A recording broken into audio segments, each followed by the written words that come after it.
আসসালামু আলাইকুম। আজকে আমি থাই অগ্নিশ্বর কচু রান্না করব। এটাকে কিন্তু আবার অনেকে সাহেব মান কচু হিসেবে চিনে থাকেন। আগে আমি কখনো এই কচু রান্না করিনি, ফার্স্ট টাইম রান্না করছি।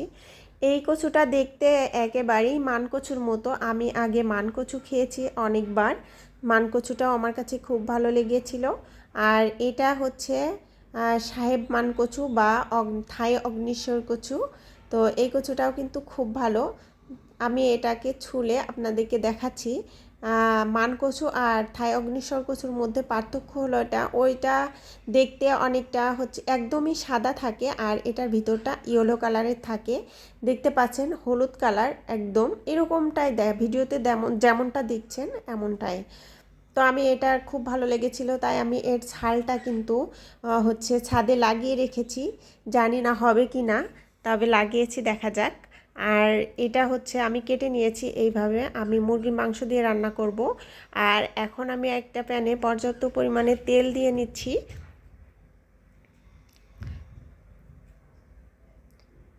এই কচুটা কিন্তু আমার শাশুড়ি নিয়ে আসছিল হচ্ছে বরিশাল থেকে, তার মায়ের বাড়ি থেকে।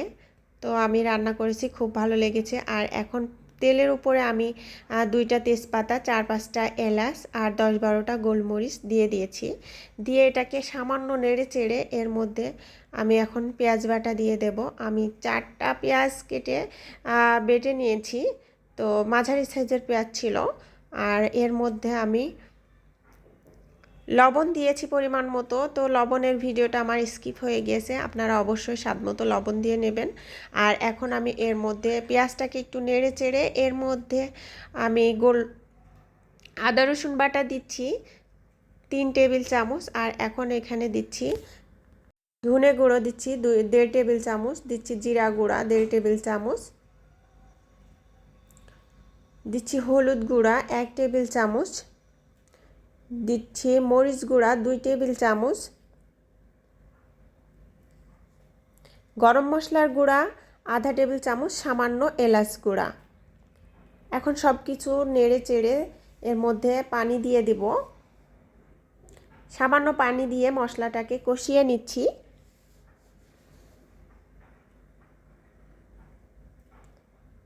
সামান্য পানি দিয়ে মশলাটাকে নেড়ে চেড়ে মিশিয়ে কষিয়ে নিয়েছি। মশলাটা কষিয়ে নেওয়ার পরে দেখতে পাচ্ছেন এমন হয়েছে। এই অবস্থায় তেলটা উপরে আসা পর্যন্ত কষিয়ে নিতে হবে। তারপর আমি মাংসটা এর মধ্যে অ্যাড করে দিলাম। আর মাংসটা দেওয়ার পরে আমি নাড়াচাড়া করে সব কিছুর সাথে ভালোভাবে মিশিয়ে দিচ্ছি।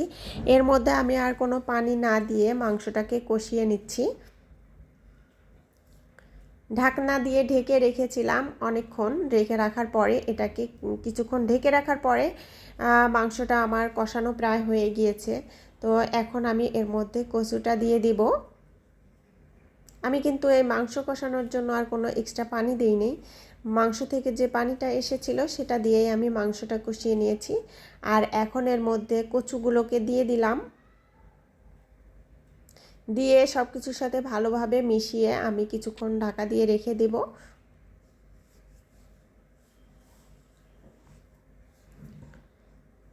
মিডিয়াম আছে এটাকে ঢাকা দিয়ে কিছুক্ষণ রেখেছিলাম। রাখার পরে এটার সাথে আমি এখন আবারও একটু নাড়াচাড়া করে এর মধ্যে একেবারে গরম পানি দিয়ে দিব। এখানে আমি এখন 3 কাপ গরম পানি দিয়েছি, যেই পানিতে আমার পুরো রান্নাটা হয়ে যাবে। এই কচুটা কিন্তু খুব অল্প সময়ের মধ্যেই সিদ্ধ হয়ে যায়, একেবারে মমের মতো গলে যায়। তো আর কি, সেজন্য খুব বেশি নাড়াচাড়া করা যাবে না। আর এটা খুব সহজে সিদ্ধ হয়ে যায়, যে কারণে খুব বেশি পানিও দেওয়ার প্রয়োজন নাই। তো এখন আমি ঢাকনা দিয়ে ঢেকে রাখছি। এটা আমি খুব বেশি নাড়াচাড়া করব না। আর সেজন্য প্রায় রান্নাটা আমি প্রায় শেষে নিয়ে আসে দেখাচ্ছি। আমি খুব বেশি এটাকে নাড়াচাড়া করি নাই। তো মাঝামাঝি পর্যায়ে এখন আমি একবার নেড়ে চেড়ে দেখছি কেমন আর কি সিদ্ধ হয়েছে, কেমন কতটা।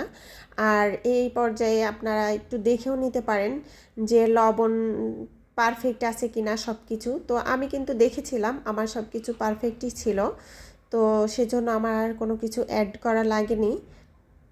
তো এখন আমি আবারও ঢাকা দিয়ে কিছুক্ষণ জাল দিয়ে নিচ্ছি। আর এখন ঢাকনাটা তুলে আমি 4-5টা শুকনা মরিচ চিড়ে বিচি ছড়িয়ে ধুয়ে এর মধ্যে দিয়ে দিয়েছি।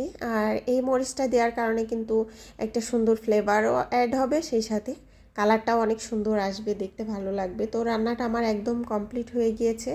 এখন আমি একটা পাত্রে নামিয়ে নিচ্ছি।